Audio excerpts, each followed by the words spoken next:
Welcome to the Talkative Tim Podcast. Woo! What you about to witness is my thoughts. My thoughts. 2, 3. Welcome to the Talkative Tim Podcast, and let's get started. This is our Saturday episode, and we're gonna start. And how we start off every episode is with a quote. And our quote is, "To be soft is to be powerful." So, this quote stuck out to me because I heard a lot about my podcast from friends and family who have heard it, and they said that I sound very vulnerable. They see a side of me that they haven't seen before. Obviously, it's a podcast, so I'm talking a lot more, but I'm talking about how I feel and my emotions. And while I heard that, I also seen people talk about masculinity. And in terms of masculinity, I seen people talk about Jonathan Majors and how his cover shoot wasn't very masculine and stuff. And I heard him say something. It says, how he feel comfortable in himself, and how he wouldn't want anybody, if he was him, if he was someone else, he wouldn't step to him in the streets. And that just made me think about what I thought about masculinity and what I thought about real strength. And what I think of real strength is being comfortable with who you are. And I think that is something that's very hard to do. It's not seen a lot. I mean, it might be seen more in the social media time, but it's very hard for people to be real to who they are, to open up about their feelings. And I have seen a lot more of that between men and creators, you should say. But that was hearing that from people talk about how they like the podcast because I'm very vulnerable. I'm talking about how I feel. It means a lot to me because, like I said, that is masculinity to me. That is strength to me. Being able to know how I feel and standing on how I feel, that's strength. That's what I admire about a lot of people. I say me. I like those rappers who say, I said what I said and I stand on it. I like the Boosies. I like the Nipseys. I like the people who have a way and they stay on their ground. But those people are very masculine to me, and that's what I think masculine is. Those people have a very strong presence, in my opinion, and that's what I think is power is. So, why I'm talking about that is because, that's what my podcast is. It's a way for me to let myself out and give me that strength.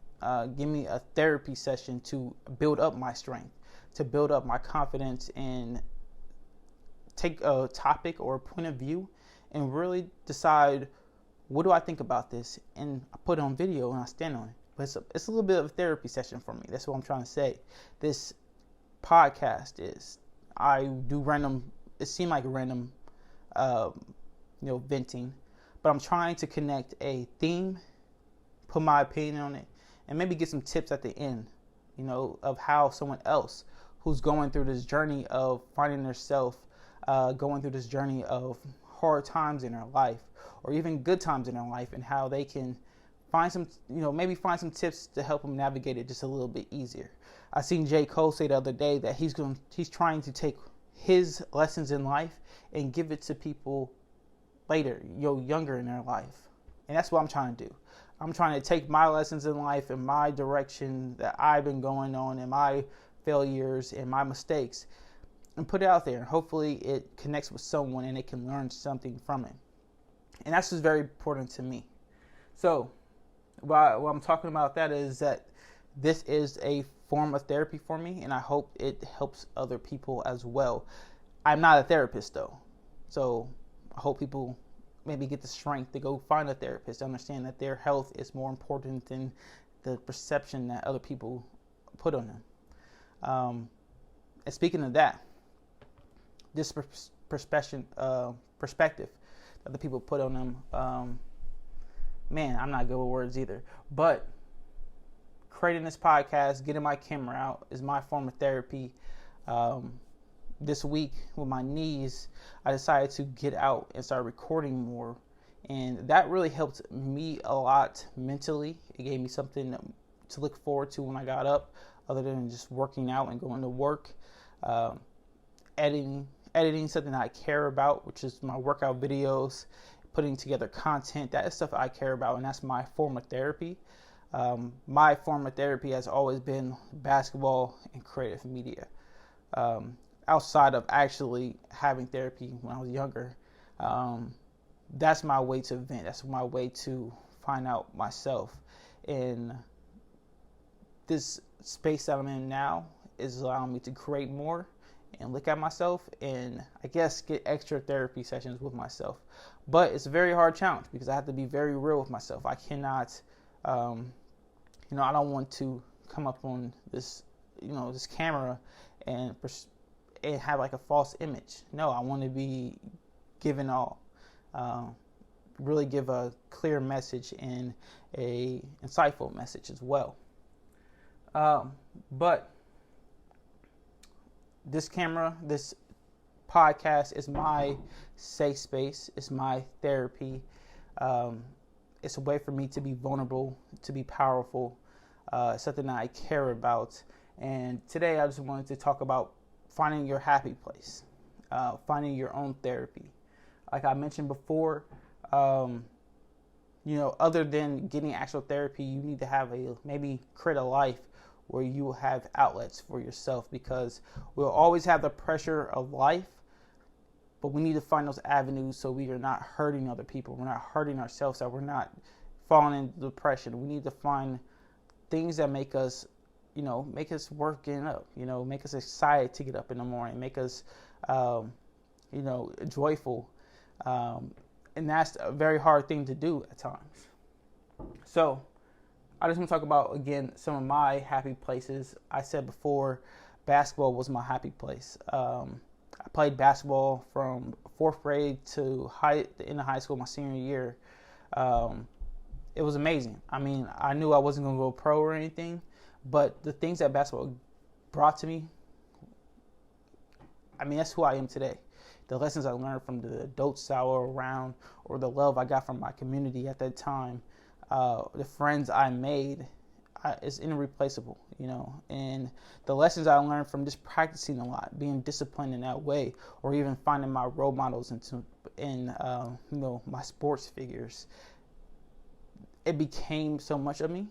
It became an outlet for me when I was, I come from a single parent household. So when I'm struggling in that capacity, or struggling in academics, as you can see, I probably did a lot.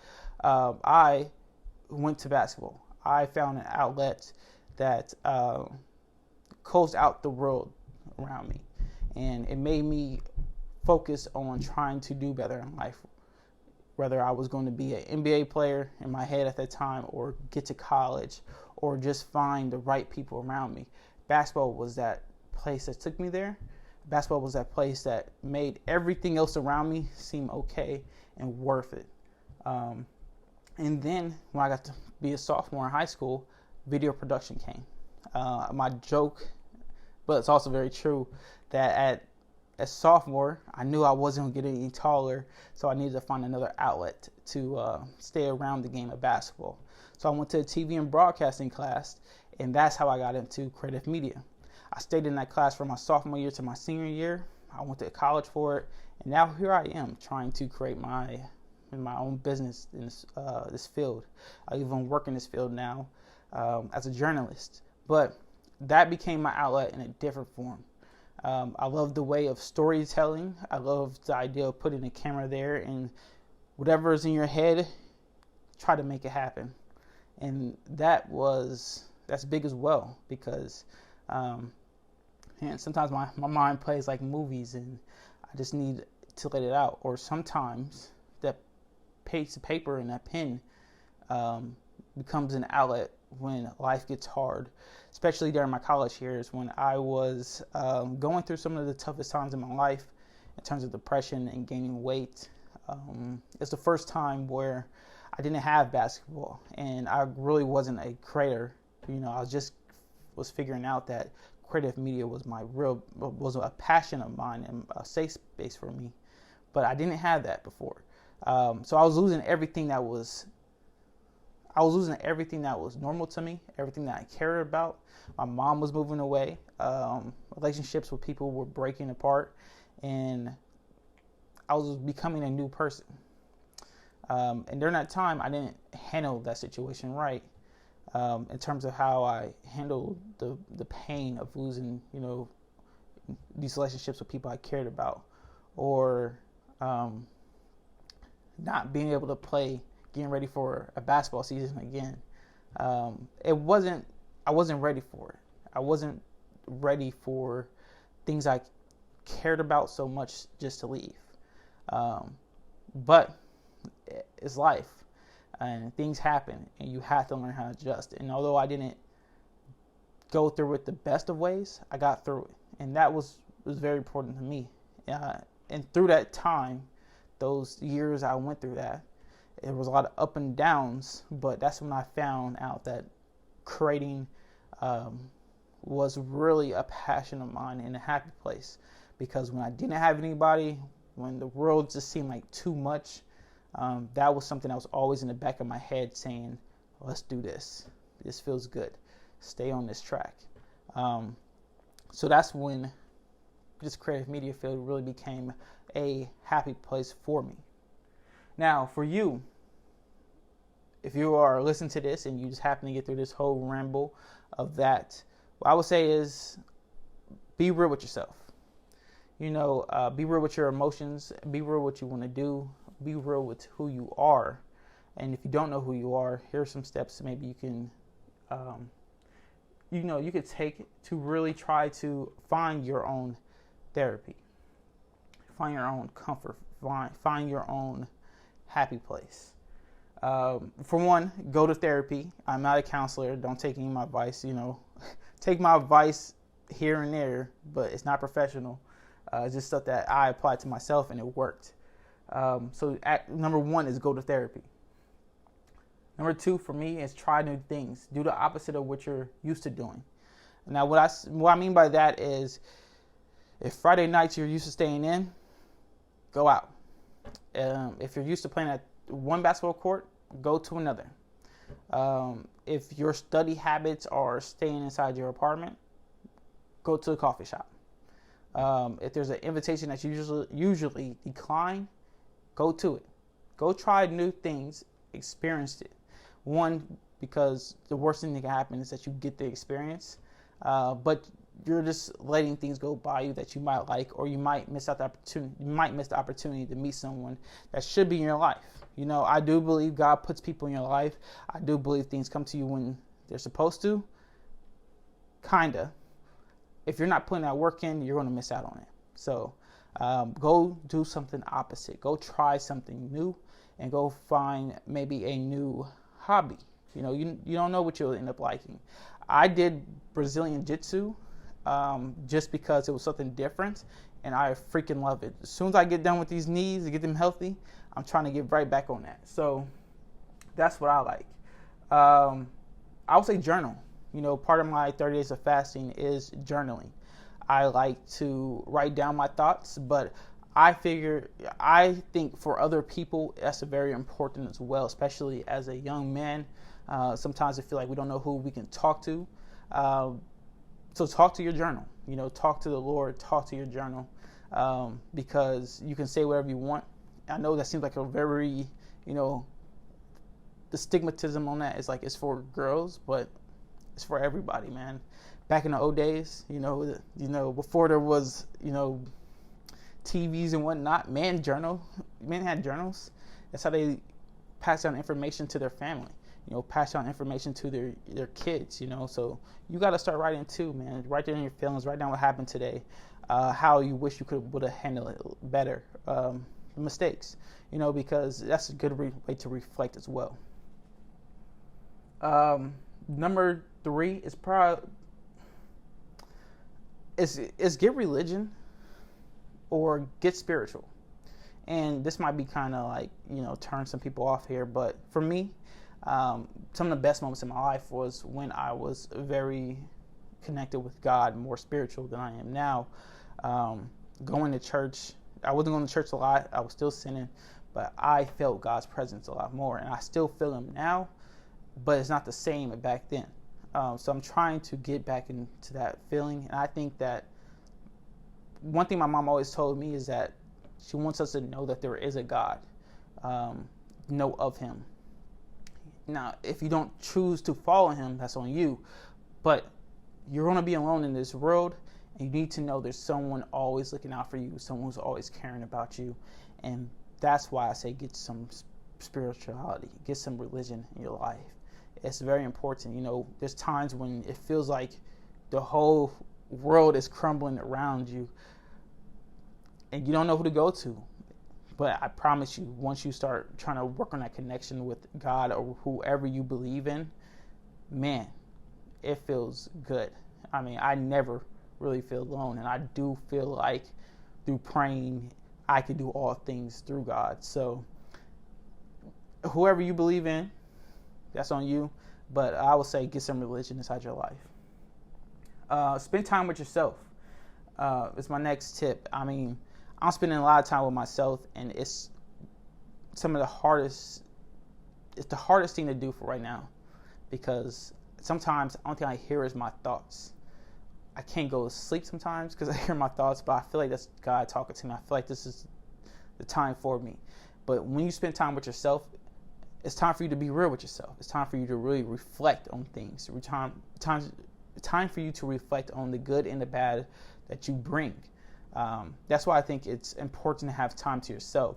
We can get overstimulated with our phones and people, and we kind of lose sense of who you are to the core.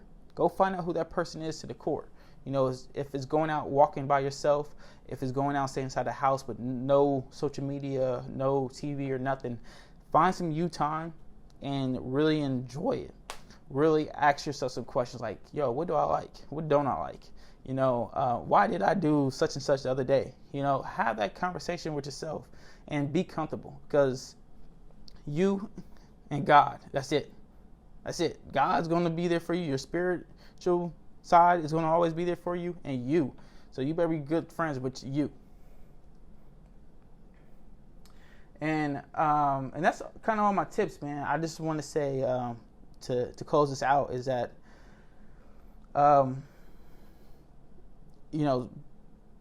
to be soft is to be powerful, and that's a real thing. It's okay to have feelings. It's okay to understand who you are. It's okay to express who you are. It's okay, and I just want people to know that. I mean, it's something that I'm learning as well. That it's okay to really be in tune with myself, and it's okay to let people know how I feel, because then I can then express how I want to be treated. But then also, which is very important, I can control myself. I can control the way I react to things, or the way I react to other people, once I'm very real with my emotions and myself. But if you are someone who are struggling, with these emotions and feelings, you need someone to talk to, I always say, please go get a counselor. Please go reach out to your friends and your family, the people who care about you. And I hope that this podcast gave you some type of encouragement. Hope it's something you can take on the journey. I pray that